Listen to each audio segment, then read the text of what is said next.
Sim, ah, como já tinha prometido, hoje vou começar com a primeira lição sobre benefícios de servir a Deus. E como já tinha falado, nós vamos fazer um ensino completo sobre tudo que você precisa saber sobre servir a Deus. Ontem, na introdução, já tentei explicar, né, por que esse ensino é importante,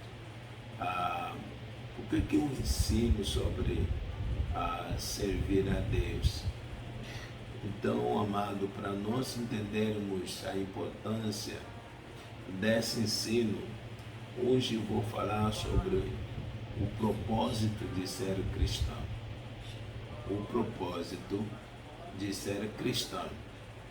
Eu acho que a primeira pergunta que você e eu podemos ter é que por que nós somos crentes? Por que somos cristãos? Por que nós vamos para a igreja? Por que fomos salvos? Eu sei que na maioria de pessoas a resposta será para ser salvo, ok? Muitos vão dar essa resposta muito rápido, mas vocês vão descobrir que na realidade não é isso tudo, não, amado, ok? Porque quando nós analisamos a palavra do Senhor, você vai descobrir que somos salvos para um propósito. Deus tem um propósito em te salvar e me salvar. Então, segunda coisa que nós vamos descobrir é de que não somos cristãos por nosso próprio desejo. Então, você não escolheu ser crente ao nascer, né, na barriga da sua mãe, ok? E como eu estava dizendo, né, que Jesus ele mesmo falou que ninguém vem ao Pai se não foi chamado por o Pai. É Ele que nos chama, é Ele que decida, nem quem Ele vai chamar para Ele. Então, amados, quando Ele nos chama com propósito, Ele nos chama de acordo com o que Ele tem no plano para a nossa vida. Você vai ver que Deus tem um propósito para cada um de nós. Propósito para cada um de nós. Deus não nos chama só para nos chamar. Então, saber o propósito de Deus em nossa vida faz uma grande diferença, ok?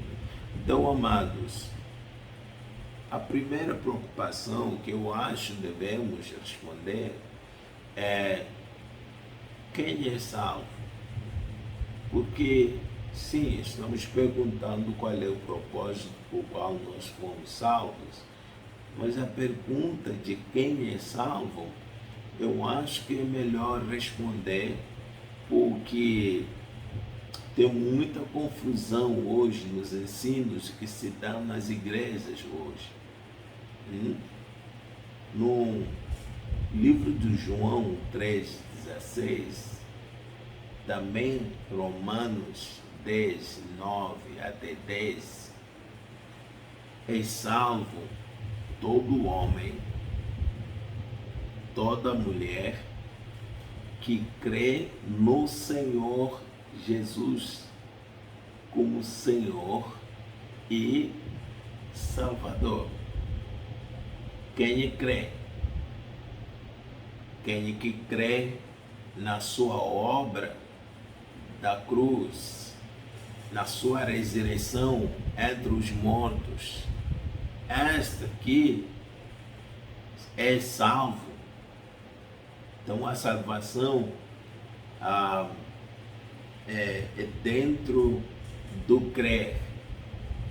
Romanos ele mostra bem que com o coração cremos, com a boca confessamos. Então tem dois aspectos aqui na nossa salvação.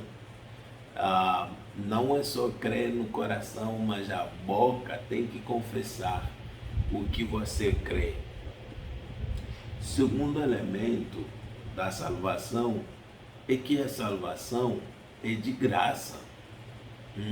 Não depende da nossa obra ou da nossa capacidade. Você acha que onde que eu achei isso? Está na Bíblia. Efésios capítulo 2, versículo 8 até 9. Romanos capítulo 3, versículo 28. Romanos capítulo 11, versículo 6. Nos mostra claramente que a salvação é de graça. É de graça. Por que estou insistindo nesse aspecto de graça? É porque tem religiões hoje, no exemplo de Testemunho de Jeová, eles creem, até na Bíblia deles está escrito assim: Deus chamou tanto o mundo que ele deu o seu Filho único para quem exerça a fé nele. Eles não dizem quem crê, não, quem exerça a fé. O que isso significa? Para eles, você precisa trabalhar. Significa que a salvação é o produto do seu trabalho. É por isso que você vai ver muitos deles estão nas ruas pregando de casa a casa, porque estão fazendo tudo para ser salvo, porque a salvação custa para eles. A salvação é o resultado do trabalho que eles vão fazer. Mas, amados, a nossa Bíblia não fala isso. Não custa a nós nenhum trabalho para sermos salvos. É só confessar, crer no coração, confessar com a sua boca. Lê Efésios 2, 8 e 9, Romanos 3, 28, Romanos 11, 6. É de graça, não é pela nossa obra. E se você ler a Bíblia, você vai entender que as obras do homem são como trapo de imundícia diante de Deus. No livro de Isaías 64, versículo 6, você vai ver isso. Não tem nada que o homem pode fazer que é tanto puro diante do Senhor. Não. Imagina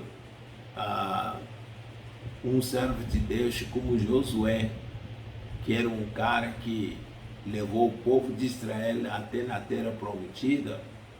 Mas se você ler no livro de Zacarias, capítulo 3, versículo 3 até 4, você vai ver que Josué apareceu diante do Senhor com roupas sujas, porque a justiça humana é como roupas sujas diante do Senhor.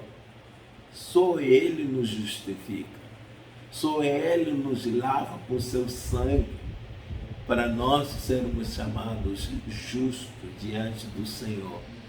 Então, quem é salvo é esse homem, essa mulher que crê no seu coração, confessou com a sua boca que Jesus Cristo é o Senhor e que Deus o ressuscitou entre os mortos. Ele está sentado lá no lugar celestial, ao lado direito do Pai. Ao confessar essa palavra, você é salvo.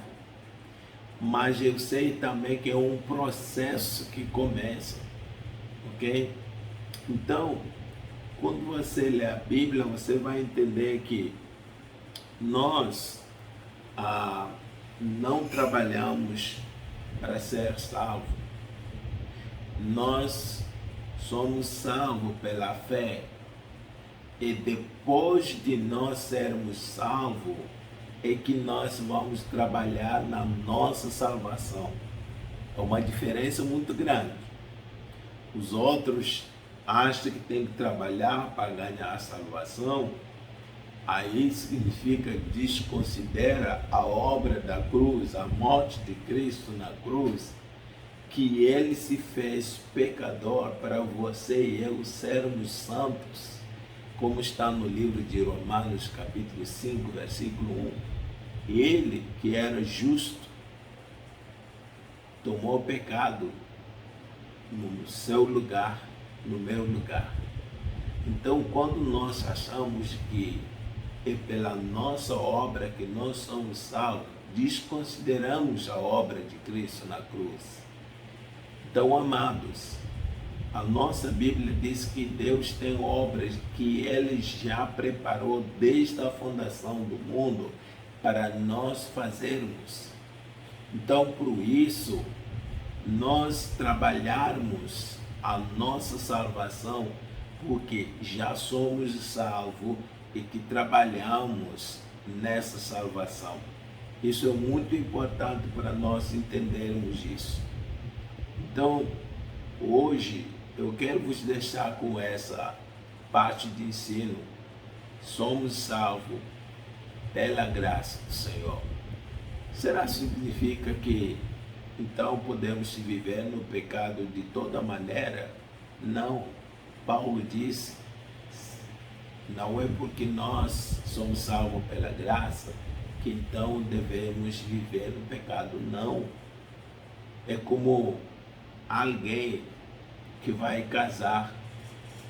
O dia que ele vai casar, algo deve mudar. Ele para de ser chamado solteiro e ele começa a ser chamado de casado. Então, não deve ser só o ser chamado casado. Muita coisa deve mudar na vida dele. Ele tem que parar a vida de solteiro para viver a vida do casado. Ele tem que parar todos aqueles hábitos que ele tinha do solteiro. Sair, toa, ficar muito tempo fora de casa, voltar a comer fora. Chega a mulher, já preparou comida, ele nem tem mais desejo de comer. Não, amados. Então, tem grandes mudanças que acontecem quando nós casamos. E a mesma coisa que acontece quando nos tornamos filhos e filhas de Deus, cristãos. Algo tem que mudar. Nosso estilo de vida tem que mudar.